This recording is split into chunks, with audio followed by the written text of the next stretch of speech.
up, don't you? What's coming up? Valentine's Day. Oh, So what are you wow. going to do for your sweetheart? I'm going to pucker up and give her a big old kiss right on the cheek. And then what about your wife? Oh, No, just kidding. Very funny. Don't listen to this, Izzy's wife. I hope you're not watching this. Oh, honey. Oh, he can get into trouble. Yep, take a I break think so, too. from this episode. Hello and welcome to your old news update. I'm Izzy Fitz. And I'm the Valentine Happy Bud Driscoll. Smoochy, smoochy. Smoochy. Topping the headlines from yesteryear. You are up, Mr. Okay, Driscoll. February 12th. Before Valentine's Day, there's another major holiday. And February 12th is Lincoln's birthday. And, Honest Izzy is over there. That's right. And, of course, we know February 14th is Valentine's Day. That leaves one day in between, the 13th. And you know what the 13th is?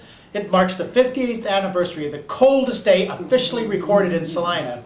The icy reading was in 1905 when the official thermometer fell to 31 degrees below zero.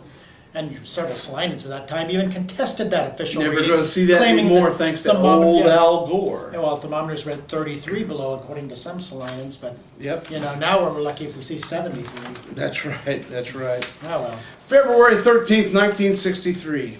George Sawaya Jr., It's familiar. son of Mr. and Mrs. George Sawaya Sr., 130 South Clark would be in the television's The Untouchables Elliot Ness, we're in the gangsters. show at 8:30 p.m. Salina time, Tuesday night. This old boy goes by the name of George Murdoch. Who later went to fame and fortune on TV series and Star Treks and all that. Barney Miller, right? Yeah, Barney Miller, yes. That's right. Good guy. Okay, well, February 14th, 1938, there is a major expedition.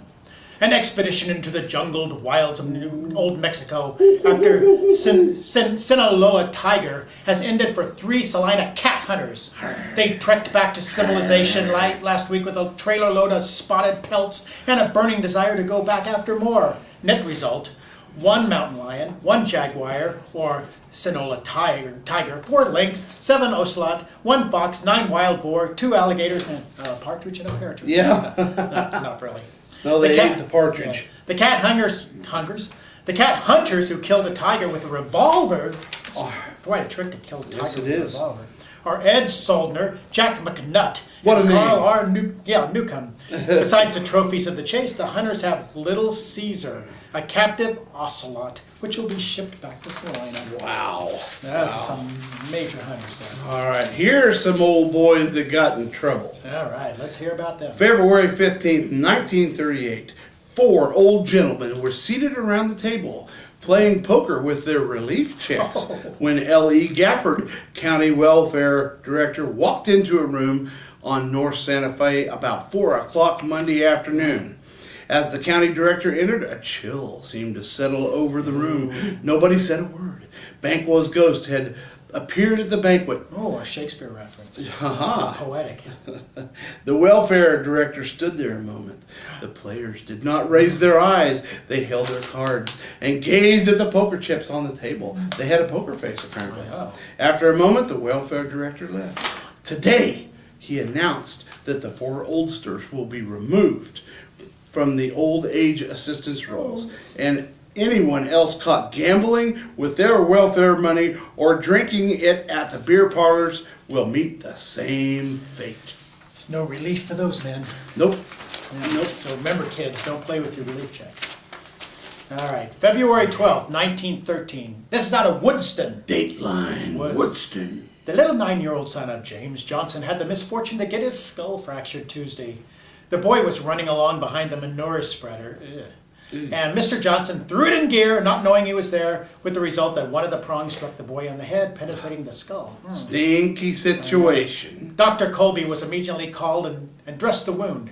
Although, oh my God, you didn't tell me this part was in there. Yep. Although some of the brain had oozed out of the opening, the little fellow remained conscious, and the last reports seemed to be getting along all right. This was certainly a close call for the boy and might yet prove serious. Well, I hope he survived. I hope so too. Science has proved you can function with just half your brain. Yeah. Look at Congress. Yep. Editors. Yeah, and editors. Yep. February 17th, 1913, Sheriff August Anderson and Under Sheriff Ernest Swanson made a raid about 5:30 o'clock Saturday evening on the William Van Valkenburg residence at 348 North First. Armed with a search and seizure warrant from the county attorney County attorney. Let me say it for you. Attorney County Attorney Hamner. Hamner. They entered the place, secured a large quantity of intoxicating Looks like liquors. Izzy's been into that. Yeah, well, I didn't hiccup, I coughed. Okay. The stock of liquor and supplies on hand was large, and the officer seized 26 bottles of Schlitz beer, 1 full pint of Rock Creek whiskey, 52 empty bottles, 232 empty glasses, and 1 empty beer case. Sounds like a party.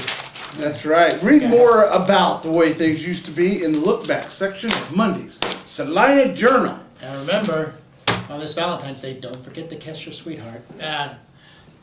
Within reason. And we'll see you yesterday.